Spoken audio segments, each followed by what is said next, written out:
aprovechando este tiempo que nos permite con la responsabilidad y el cuidado salir por las calles de la ciudad para ver esos lugares que Buenos Aires a veces tiene un poquito escondidos, pero si te parece bien recorremos con algún detalle de cada uno de ellos. Claro que sí, perfecto. Entonces, vos sabés que cuando los españoles fundaban una ciudad en América, se había formado lo que se llamaba la Compañía de Indias, el Consejo de Indias. Se decidió hacer un mapa, un plano para todas las ciudades nuevas. Y ese plano tenía dos características. Primero, la plaza central, una representación del viejo ágora, del viejo lugar de reunión de las democracias griegas, y frente a ese ágora, frente a esa plaza, la iglesia matriz, el cabildo, y después se implantaba la cruz a través de las iglesias que se construían, generalmente los españoles, la iglesia matriz, que en nuestro caso es la Catedral Metropolitana de Buenos Aires, que lamentablemente por la pandemia el año pasado pasó desapercibido, que se cumplieron 400 años de la fundación de la por entonces diócesis del Río de la Plata, luego diócesis de Buenos Aires y finalmente la arquidiócesis más importante para los católicos de la Argentina. Esa iglesia matriz que, como bien definió alguna vez un arquitecto, todos le tenemos un gran cariño por la historia transcurrida,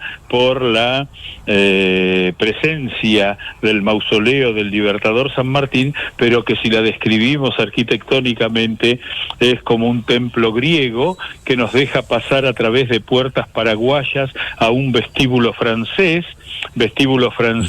que nos habilita a entrar a una iglesia española pintada a la italiana, a la que se le pusieron pisos ingleses, altares portugueses y ocasionalmente algún argentino rezando. Desde todo el mundo han contribuido, ¿no?, para nuestra catedral.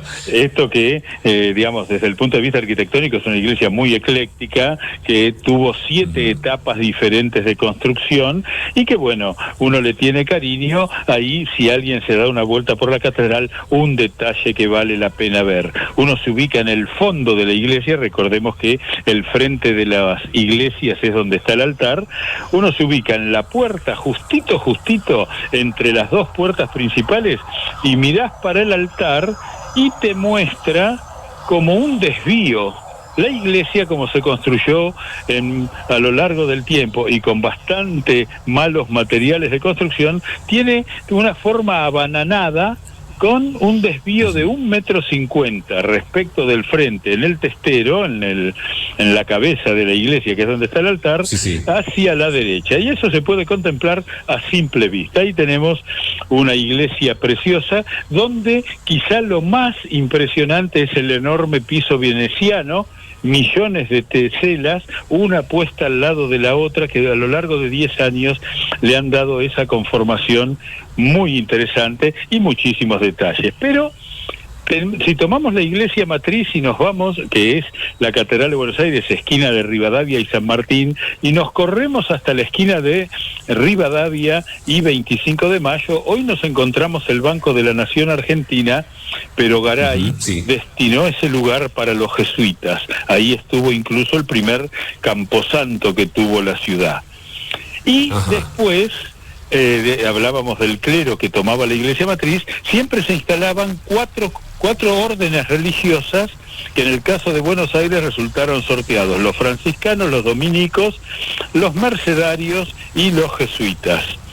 Si miramos la iglesia de la Merced, Reconquista y Perón, miramos la iglesia de San Francisco, Alsina y Defensa, y miramos la iglesia de Santo Domingo, Belgrano y Defensa, y trazamos una línea imaginaria, y entre la vieja iglesia jesuita y la catedral otra, encontramos que está la cruz implantada en el centro de la ciudad.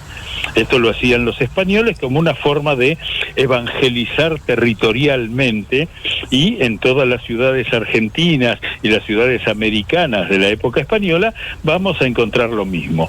Ahí, si nos vamos de la Plaza de Mayo a la iglesia de San Francisco, que es el templo más largo de Buenos Aires, 97 metros, lo cual desmiente que eso sea para que los novios piensen todo el tiempo si van a cometer un error o no, porque claro, tenés como 15 minutos para llegar desde la puerta hasta la del final.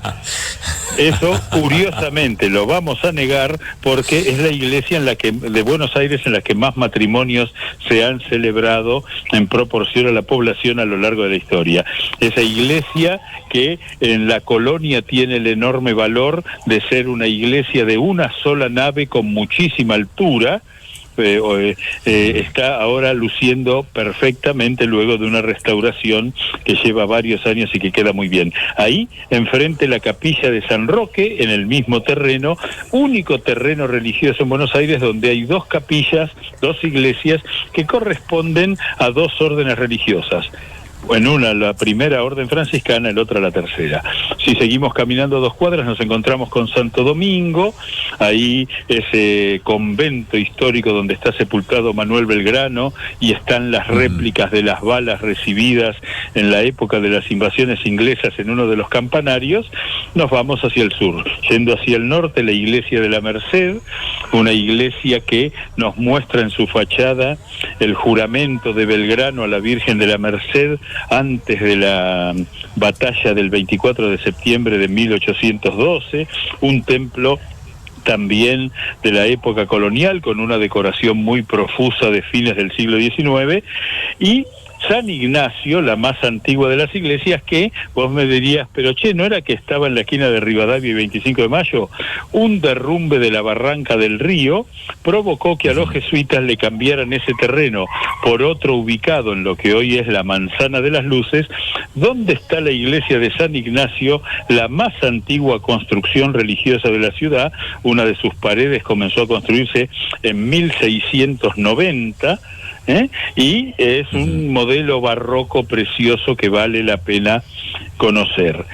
Con esto completamos las iglesias católicas, pero si nos vamos a 25 de mayo al 200, aparece el primer templo protestante, el primer templo de las iglesias reformadas de toda Sudamérica, que es la Catedral San Juan Bautista de los anglicanos, y que es una verdadera maravilla, construida en 1830, y que habla de la apertura que la Argentina tuvo frente a los que llegaban desde cualquier lugar y respetando sus creencias. Muy cerca de allí, en Esmeralda al 100, entre Bartolomé Mitre y... No, perdón, no es al 100, sino...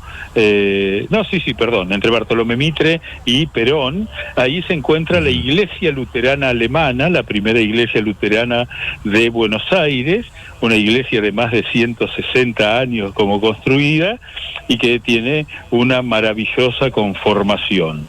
Si vamos por la avenida Belgrano casi Perú, la iglesia presbiteriana escocesa, una iglesia que tuvo mala suerte. Vos sabés que a los escoceses en el Imperio Británico se les ha hecho fama de gente de poco gastar, un poquito amarrete, ¿no? Entre otras características que le adosan.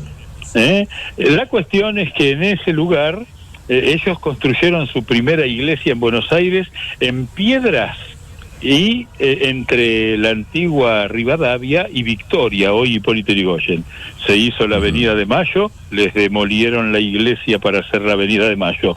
Entonces se fueron a la Avenida Belgrano, construyeron un templo extraordinario con un campanario gigantesco, les ensancharon la Avenida Belgrano y les demolieron la primera parte. Ahí decidieron, mejor nos quedamos acá, ponemos una fachada y no sigamos buscando lugares porque parece que la mala suerte nos persigue.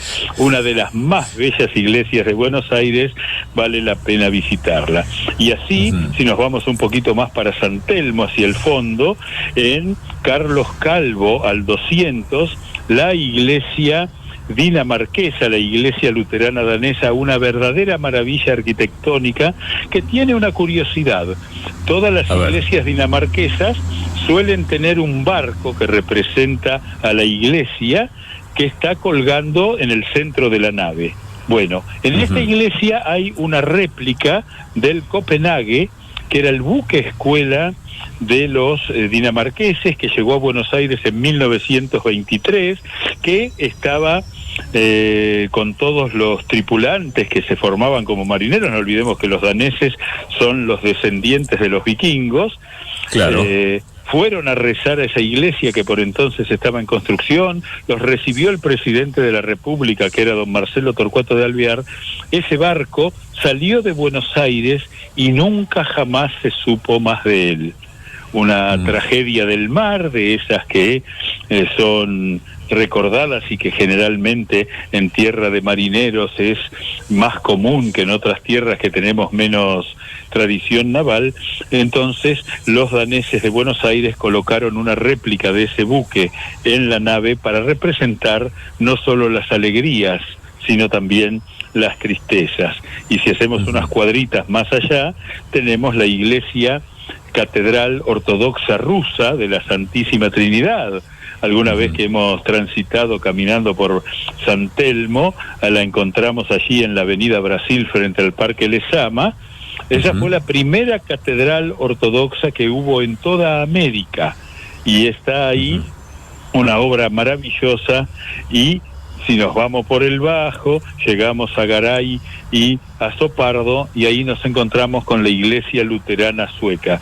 Este recorrido por las iglesias de Buenos Aires, por un lado nos muestra la presencia cristiana desde los tiempos de la fundación, pero también la enorme apertura religiosa de Buenos Aires, que en esta Pascua puede ser disfrutada, cada uno con el ritual que corresponde, con el ritual que le pertenece, y que son, sin lugar a dudas, una expresión de esa generosidad que la Argentina siempre ha tenido y que a veces nos olvidamos de fomentar, que nos olvidamos de mantener bien viva, y que es quizá de los mayores valores que tiene nuestra sociedad.